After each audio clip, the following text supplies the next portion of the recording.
Welcome to the At-Berth Alternative Control Technology Certification Group tutorial. My name is Kathleen Mead, and I'm going to provide you with a quick overview of the invoicing and payment history and process. In 2018 and 2019, the legislature provided CARB with new authority to assess fees for certification and compliance activities for non-on-road products such as lawnmowers, aftermarket parts, off-road equipment, and evaporative components, along with at-berth control technologies. Also, the legislature lifted the cap from the existing fee structure assessed on on-road cars, trucks, and motorcycles. Starting in 2019, CARB staff worked with the affected manufacturers to create a fee structure which was adopted by our board in April of 2021. The new fee structure requires an upfront fee at the time of product application. There are 35 different categories organized into 6 different certification groups. This tutorial focuses on the At-Berth Alternative Control Technology Certification Group. To read the regulations, please go to the web page shown here. The regulation was approved by the Office of Administrative Law on January 18th of this year and will go into effect April 1st. All applications received on April 1st and later will require the correct upfront fee prior to CARB staff evaluating the product application. So, how do you pay the fee? The fee payment process is a 4-step process: obtaining a fiscal account, creating and finalizing your invoice, making the payment, and submittal of payment documents with your application. On March 8th, I provided a workshop that walked through the details of Step 1, 3, and 4, seen on this slide. This focused tutorial will provide more details on your certification group requirements, such as creating a draft invoice and defining each category type and fee type for this group. For more information on the complete process, please review the March 8th workshop information. As previously stated, this tutorial focuses on how to create a draft invoice required for the invoicing process. The details of the step-by-step process are outlined in the March 8th workshop, and a recording of that workshop is provided on our webpage. Now for a quick review of the overall invoicing process, there are 3 steps. First, the manufacturer, or you, go to our website, select the correct draft invoice for your focus group, and create a draft invoice. Second, you email the draft invoice to mscertfees@arb.ca.gov, ensuring that you follow the instructions listed on this slide. Lastly, CARB staff will create and then email back to you the final invoice. You will use the invoice number and total payment for Step 3 and 4 of the invoicing and payment process. Again, please review the March 8th workshop or visit our webpage for the detailed instructions. Now I will hand the reins over to your focus group specialist to provide you with the information you will need to fill out your draft invoice. My name is Milad Pirhadi, and I'm going to provide you with the information needed to create a draft invoice for At-Berth Alternative Control Technology applications, which cover applications according to Title 17 California Code of Regulations, Section 93(1)30.5. The first step to create a draft invoice is to download the draft invoice form for At-Berth from our webpage shown on this slide. Please make sure to download the correct form from our webpage. The heading of the form should include At-Berth as shown in this slide. I provided you with a screenshot of the draft invoice form on this slide. As can be seen, the draft invoice form has different sections, including company information, product description or file name, calendar year, unique application identifier, category type, and fee type. In the following slides, I'm going to explain how to fill out all these sections in detail.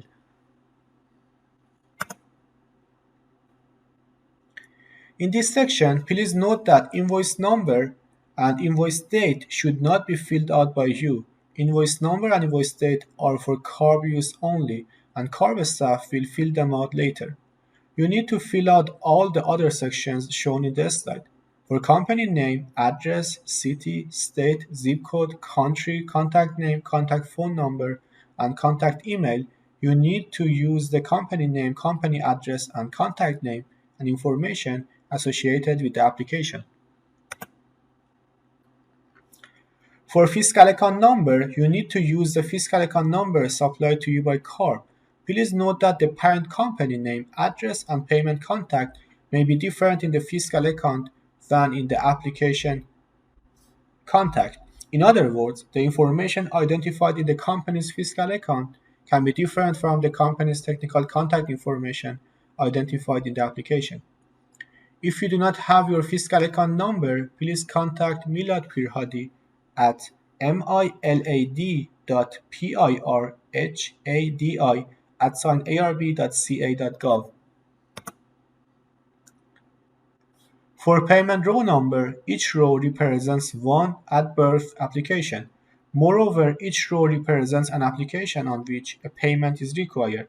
If no payment is required, no invoice should be filled out by applicants. For product description or file name, you need to follow the template shown on this slide. First, you need to mention the At-Berth application category, then the system name.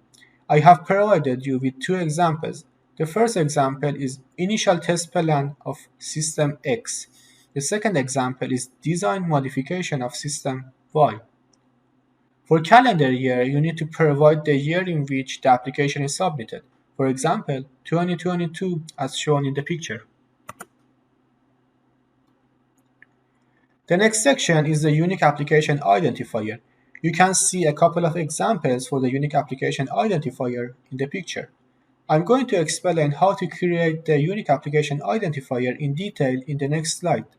Please note that manufacturers who already hold executive orders have already been assigned a three-letter manufacturer code to identify their company.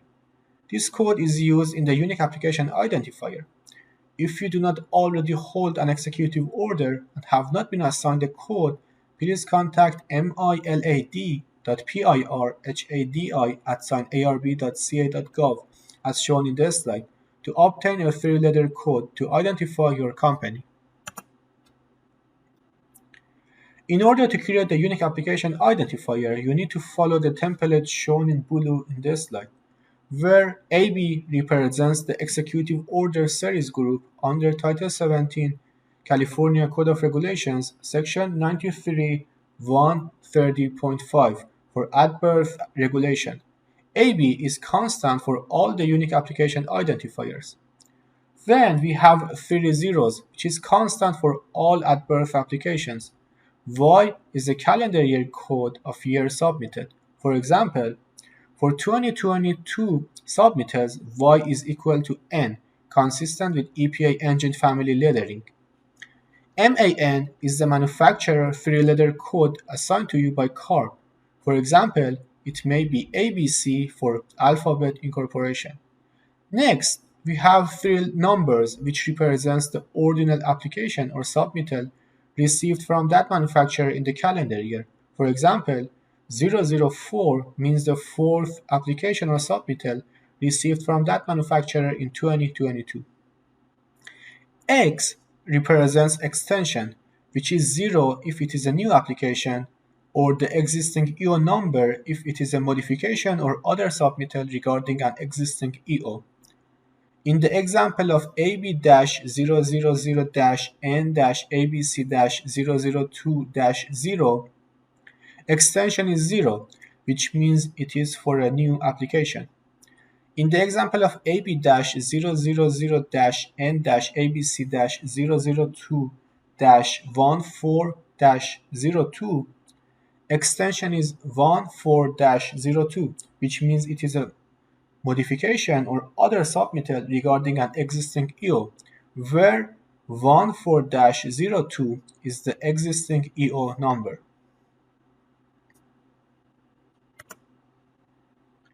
The next section is category type.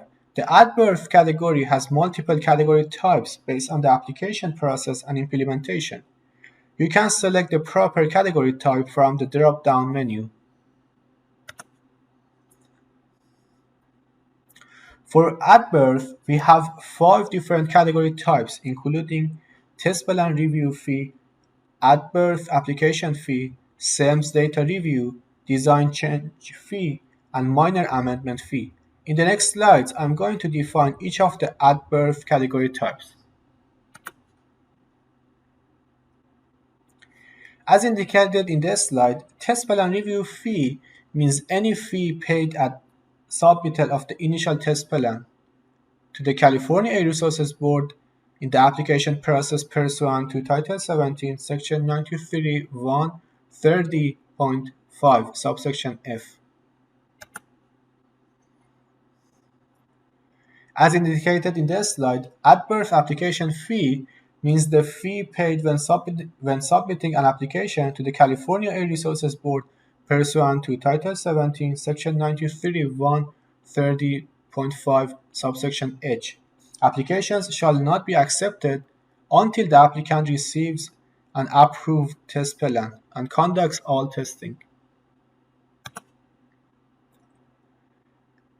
As indicated in this slide, CEMS data review fee is the fee to be paid for each vessel visit by each vessel serviced for review of the visit's emissions controls data, including review of continuous emission monitors data used with a CARB-approved emission control strategy, and any other review required in a CARB-approved emission control strategy executive order.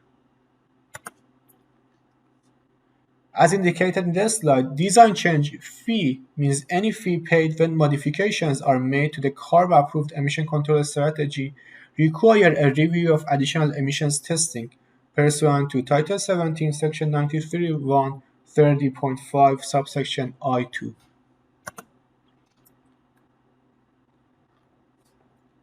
As indicated in this slide, minor amendment fee means any fee paid for minor amendments to an application that do not require additional emissions testing, such as extending a CARB-approved emission control strategy or administratively transferring an executive order to a new party. The next section is fee type. All At-Berth fee category types have 2 fee types: base and small business. You can select the fee type from the drop-down menu. All the applicants are required to pay the base fees unless they qualify for the small business provisions. Please note that delays in processing your application will occur if your application does not qualify for the fee type. Base type fee is standard for most applications. After you have filled out all the sections of the draft invoice form, the applicable fee amount appears automatically in the form. Now, I'm going to explain the definition of a small business so you could see whether your company qualifies as a small business per the definition or not. A small business is defined in California Government Code, Section 11.346.3, subdivision B4B, and Title 13 California Code of Regulations, Section 2901. First, must be independently owned and operated, and second, must have 100 or fewer employees. Companies claiming the small business fee must sign an attestation to being a small business. CARB may request proof that the company meets all of the requirements of a small business.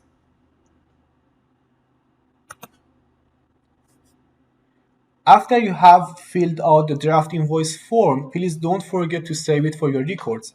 You need to email the draft invoice to the email address shown in this slide. mscertfees@arb.ca.gov. The email title should be MSF New Invoice Request with AB in parentheses.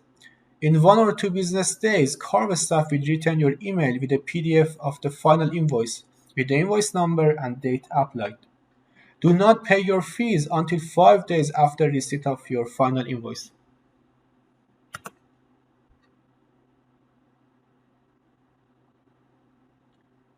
As mentioned earlier, you need to wait 5 business days after receiving your final invoice. Then you need to go to our webpage shown in the slide to pay the fees. You should include your invoice number with your payment. After you have paid the fees, you need to send an email to your CARB staff contact to communicate that your payment has been made. The CARB staff contact for At-Berth is Nicholas Sterelli from Marine Strategies section with the email address shown in the slide. Include your invoice number and amount in your email. Please note that once the correct fee has been received, the application review begins. Corrected payment will be due before application reviews begin. Delays in processing your application will occur if your application does not qualify for the fee type. Base type fee is a standard for most applications.